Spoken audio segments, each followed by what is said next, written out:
وداعيا إلى الله بإذنه وسراجا منيرا في شان حبيبه ومحبوبه ومعشوقه آمرا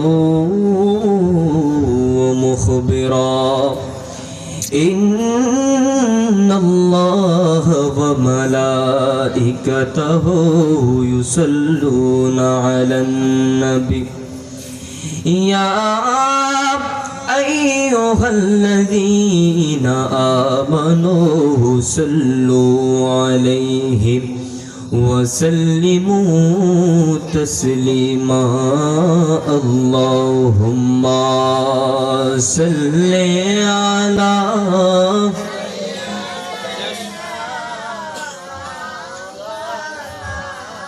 محمد وعلى آل سيدنا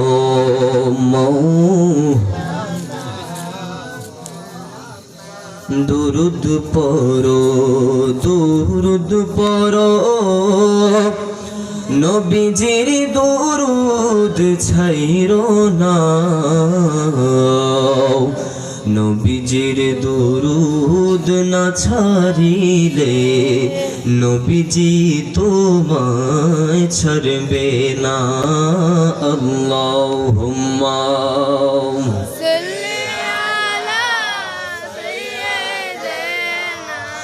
مولانا محمد وعلى آل سيدنا مولانا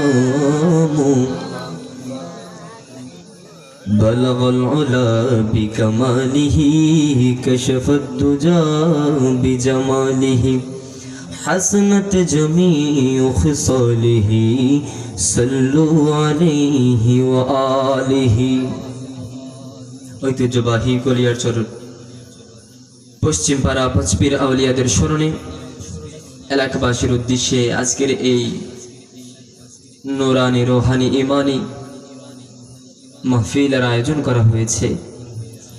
এই মাহফিলের আয়োজন করা হয় যাতে করে এলাকার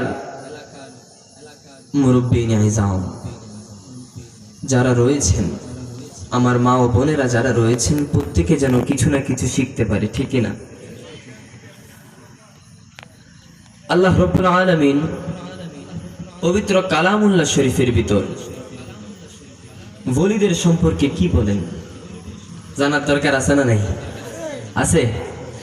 আল্লাহ আমাদেরকে বলার এবং আপনাদেরকে শুনে মানার তৌফিক দান করুক, সকলে বলি আমিন। আমার এই মাইকের আওয়াজ যতটুকু যাচ্ছেন, আমার সামনে উপস্থিত মুরব্বী নিজাম, পাশে উপস্থিত ওলামায়ে কেরাম, সকলকে আমার অন্তরের গভীর স্থল থেকে আন্তরিক সালাম। আসসালামু আলাইকুম ওয়া রাহমাতুল্লাহি ওয়া তাআলা ওয়া বারাকাতুহু।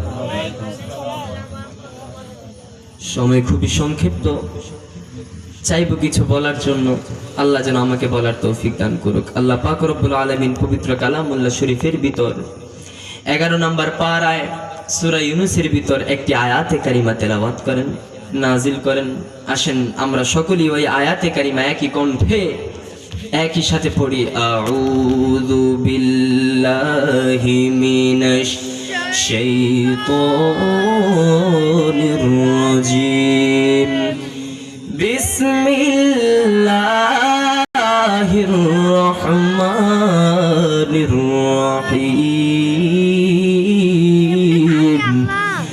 আলা ইন্না আউলিয়া আল্লাহি লা খাউফুন আলাইহিম ওয়া লা হুম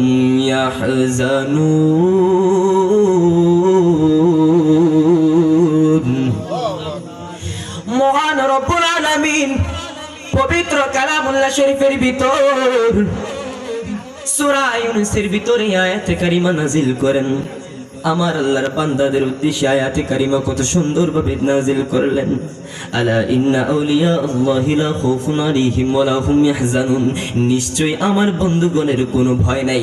এবার আমি কোরআনকে প্রশ্ন করলাম, কোরআন তোমার কাছে সূরাতুল ফাতিহা আছে, তোমার কাছে সূরা বাকারা আছে, তোমার কাছে সূরা মাউন আছে, সূরা দুহা আছে, সূরা আবাসা আছে, তুমি কোরআনের ভিতর 114 খানা সূরা, এক এক সূরার এক এক নিয়ামত, ওই কোরআন তুমি কেন সূরা ইউনূসের ভিতর নাজিল হইলা এই আয়াত?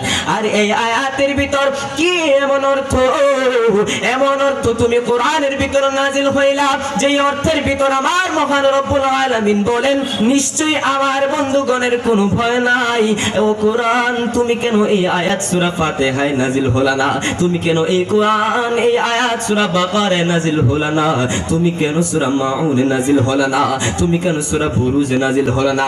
কোরআনকে যখন আমি প্রশ্ন করলাম, এবার কোরআন আমাকে বলে, বান্দা আমার মহান রব্বুল আলামিন তোমাকে মাথা দিয়েছে, তোমাকে ব্রেন দিয়েছে, তুমি ব্রেনটাকে তুমি খাটাও, তুমি ব্রেনটা দিয়ে চিন্তা করো।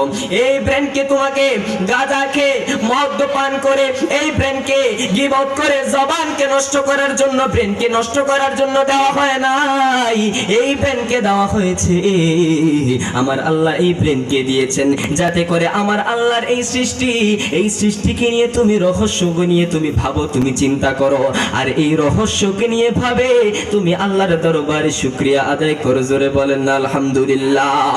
আমি যখন কোরআনকে প্রশ্ন করলাম, ও কোরআন তুমি কেন সূরা ইউনূসে নাজিল হইলা, এবার আমরা একটা কাহিনী জানি, একটা জীবনী জানি।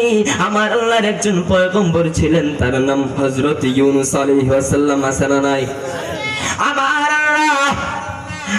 আল্লাহর একজন পয়গম্বর হযরত ইউনূস আলাইহিস সালাম একদিন তার কওমকে, একদিন নয়, 2 দিন নয়, 1 বছর নয়, 2 বছর নয়, অনেক বছর তার কওমের পিছনে তিনি ব্যয় করলেন।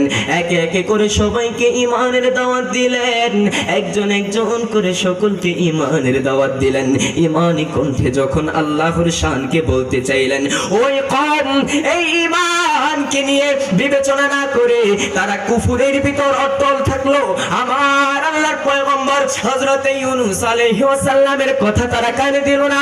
এবার হযরত ইউনূস আলাইহিস সালাম রাগ হয়ে, গুসা হয়ে যখন ওই কওমকে ছেড়ে চলে গেলেন, কথা বুঝতেছেন আপনারা?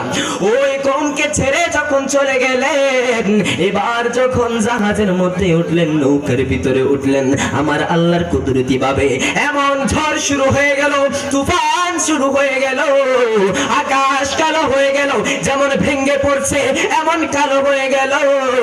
এবার আমি জিজ্ঞেস করলাম, ও তুমি আমার প্রশ্ন ছিল সূরা ইউনূসে কেন নাজিল হইলা? এবার ওই জামানার সময় একটা জিনিস ছিল, একটা লটারির ব্যাপার ছিল। এবার যখন তারা লটারি ধরলো, তারা সিদ্ধান্ত নিল যে একজনের কারণে হয়তো এই আসমানের এই অবস্থা, সমুদ্রের ভিতরে যদি ঢেউ উত্তাল হয়ে থাকে, আসমানের অবস্থা যদি ভালো না থাকে, যারা জাহাজের ভিতর আরোহণ করে, নৌকার ভিতর আরোহণ করে, তাদের ভয় লাগে না শান্তি লাগে? তাদের ভয় লাগে। এবার তারা সিদ্ধান্ত নিল হয়তো জাহাজের ভিতর এমন একজন ব্যক্তি আছে যার উপর আল্লাহ নারাজ হয়ে গেছে, এর জন্য আল্লাহ এই আসমানকে ভেঙে কালো বানিয়ে দিয়েছে। এবার তারা চিন্তা করলো, আমরা একবার সিদ্ধান্ত নেই, আমরা একটা লটারি নেই, ওই লটারির ভিতর যার নাম উঠে তারা আমরা নদীর ভিতর ফেলে দিব, আরে আমরা নদীর ভিতর ফেলে দিব গো। এই চিন্তা যখন তারা মনে আনলো, যেমন কথা তেমন কাজ, তারা লটারি ধরলো। এবার প্রথম লটারির ভিতরে হযরত ইউনূস আলাইহিস সালামের নাম। আয় হায় হায়, হযরত ইউনূস আলাইহিস সালামের নাম। এবার তারা হতভম্ব হয়ে গেল, এমন বুজুর্গানে দিন, এমন সুন্দর চেহারা, তিনি কিভাবে আল্লাহর নারাজ ব্যক্তি হতে পারেন? তারা চেহারার দিকে তাকায়া বললো, তারা পোশাকের দিকে তাকায়া বললো, নিশ্চয়ই না না না, এই ব্যক্তির উপর আল্লাহ নারাজ নাম, হয়তো আমাদের কোথাও ভুল আছে। এই চিন্তা করে তারা বললো আরেকবার লটারি টানি। তারা আরেকবার লটারি টানলো। এবার দ্বিতীয়বার যখন লটারি টানলো, দ্বিতীয়বার লটারির ভিতরে আবার আসলো হযরত ইউনূস আলাইহিস সালাম। দ্বিতীয়বার লটারি টানার পরে হযরত ইউনূস আলাইহিস সালামের নাম আসলো। তারা বলল হয়তো আমাদের কোথাও ভুল আছে, এমন নূরানি চেহারার মানুষ তো কখনো জাহান্নামী হতে পারে না, আল্লাহর নারাজের ব্যক্তি হতে পারে না, কারণ তিনি তো একজন নবী। এবার তৃতীয়বার যখন লটারি টানলো, তৃতীয়বার লটারি টানার পরে গো আবার সেই হযরত ইউনূস আলাইহিস সালাম, এবার ইউনূস আলাইহিস সালাম বুঝতে বাকি নাই। এবার হযরত ইউনূস আলাইহিস সালাম তাদেরকে চিৎকার মেরে বলল, ভাই আমি বুঝে গেছি এই আসমান কালো কেন, এই ঝড় কেন, এই তুফান কেন। এবার হযরত ইউনূস আলাইহিস সালাম ডাক দিয়ে বলল, ভাই তোমরা আমাকে জাহাজ থেকে পানির ভিতরে ফেলে দাও, সমুদ্রের ভিতরে ফেলে দাও। আজান হচ্ছে মনে হয়, এখানে আজান কয়টা? সাতটা। এবার হযরত ইউনূস আলাইহিস সালাম তারা চিন্তায় পড়ে গেল। এবার হযরত ইউনূস আলাইহিস সালাম বলল, আমার আর বুঝতে বাকি নাই, কারণ আমি আমার কওমকে যখন ছেড়ে চলে আসলাম, কারণ নবীদের তো রাগ শোভা পায় না, আল্লাহ তাদেরকে ধৈর্যের সাথে রেখেছে, ধৈর্যের সাথে রেখেছে। এবার হযরত ইউনূস আলাইহিস সালাম ডাক দিয়া কয়, আমারে তোমরা জাহাজ থেকে ফেলে দাও, আমি জাহাজ থেকে পড়তে রাজি। এবার হযরত ইউনূস আলাইহিস সালামকে কেউ কাউকে ধরতে হলো না, তিনি নিজেই সাগরের ভিতরে লাফ দিল। সাগরে লাফ দিতে দেরি গো, সাগরে লাফ দিতে দেরি। এবার হযরত ইউনূস আলাইহিস সালামকে একটা মাছ টুপুস করে গিলে ফেললো। বলেন আল্লাহু আকবার। হযরত ইউনূস আলাইহিস সালামকে যখন গিলে ফেললো, এবার ওই ব্যক্তিরা হতভম্ব হয়ে গেল। আসমানের ঝড় থেমে গেল, ওই ঝড় তুফান থেমে গেল, আসমানের কালো তো সরে গেল, রাতের অন্ধকার ছিল। এবার তিনটা অন্ধকারের ভিতর হযরত ইউনূস আলাইহিস সালাম বসবাস করেন। একে তো রাতের অন্ধকার, আর একে তো সমুদ্রের অন্ধকার। সমুদ্রের অন্ধকার আছে না নাই? পানির ভিতরে অন্ধকার। ও বন্ধু একটু কথা বইলা যাই, মনোযোগ দিয়া শুই না জানে। এখনো যারা রাস্তায় আছেন আমি অনুরোধ করব, চলে আসেন। এই মাহফিল সারা জীবন আসে না, এই মাহফিল প্রতিদিন আসে না, প্রতি সপ্তাহে আসে না, প্রতি মাসে আসে না, বছরে একটা দিন আসে। আমি যেই কাহিনীর ভিতরে ছিলাম, এবার হযরত ইউনূস আলাইহিস সালাম যখন সমুদ্রের ভিতরে লাফ দিল, এবার হযরত ইউনূস আলাইহিস সালামকে মাছটা যখন গিলে ফেললো, একদিন নয়, 2 দিন নয়, 3 দিন নয়, 4 দিন নয়, টানা 40 দিন পর্যন্ত ওই হযরত ইউনূস আলাইহিস সালাম মাছের পেটে ছিলেন। এবার মাছের পেটে কে বাঁচাইছেন? চিৎকার মেরে বলেন না। আল্লাহ স্বয়ং বাঁচাইছেন গো, আর কেউ বাঁচায় নাই, আর কেউ বাঁচায় নাই। আল্লাহ বুঝাতে চাইলেন, আমি আমার বন্ধু, আমি আমার পয়গম্বর, আমি আমার আম্বিয়া হযরত ইউনূস আলাইহিস সালামকে মাছের পেটের ভিতর 40 দিন পর্যন্ত আমি যদি জীবিত রাখতে পারি, আমি মালিক মাওলা যদি হেফাজত রাখতে পারি, এর জন্য আমার আল্লাহ সেই সূরা ইউনূসের ভিতর বলছেন, আলা ইন্না আউলিয়া আল্লাহি লা খাউফুন আলাইহিম ওয়া লা হুম ইয়াহজানুন। আমার আল্লাহ বলে, আমি সূরা ইউনূসের ভিতর এই কারণে আয়াতখানা নাযিল করলাম, আমি সূরা ইউনূসের ভিতর এই কারণে আয়াতখানা নাযিল করলাম। আমি বুঝাইতে চাইলাম, আমি 40 দিন পর্যন্ত যেই নবীকে, আমার যেই বন্ধুকে আমি হেফাজত রাখতে পারি, আমি সেই কারণেই আমার বন্ধু আল্লাহর ওলিদেরকেও আমি হেফাজত রাখতে পারি। চিৎকার মেরে বলেন আল্লাহু আকবার। আল্লাহর ওলিদের কেন স্মরণ করব, আল্লাহর ওলিদেরকে কেন মানবো? কারণ আমার আল্লাহ বলছেন, আলা ইন্না আউলিয়া আল্লাহি লা খাউফুন আলাইহিম ওয়া লা হুম ইয়াহজানুন। আমার বন্ধুদের কোনো ভয় নাই, কারণ আমার বন্ধুদের কোনো দুঃখ নাই। আমার বন্ধুদের শত্রু, আমার অপর হাদিসে বুখারী শরীফের 6502 নম্বর হাদিসের ভিতর আমার নবী করিম রাউফুর রহিম হুজুর সাল্লাল্লাহু আলাইহি ওয়াসাল্লাম বলেন, আমার বন্ধুদের সাথে আল্লাহ বলেন, যেই আল্লাহর বন্ধুদের সাথে যদি কেউ শত্রুতা পোষণ করে, আল্লাহ স্বয়ং তার বিরুদ্ধে যুদ্ধ ঘোষণা করে। বলেন না নাউজুবিল্লাহ। আচ্ছা বলেন তো, আল্লাহ যদি কারো বিরুদ্ধে যুদ্ধ ঘোষণা করে, ওই ব্যক্তি কি বাঁচার উপায় আছে? বাঁচার উপায় আছে? ওই ব্যক্তির কি বাঁচার উপায় আছে? আল্লাহ আমাদেরকে ওলিদের শান বুঝার, মান বুঝার তৌফিক দান করুক, সকলে বলে আমিন। সময় যেহেতু সংক্ষেপ, আর বাড়তে পারলাম না। আল্লাহ আমাদেরকে এতটুকুর উপর আল্লাহর ওলিদেরকে মান দিয়ে, সম্মান দিয়ে বাঁচার তৌফিক দান করুক, সকলে বলে আমিন। ও আখিরু দাওয়ানা আলহামদুলিল্লাহি রাব্বিল আলামিন। আসসালামু আলাইকুম ওয়া রাহমাতুল্লাহি ওয়া তাআলা ওয়া বারাকাতুহু।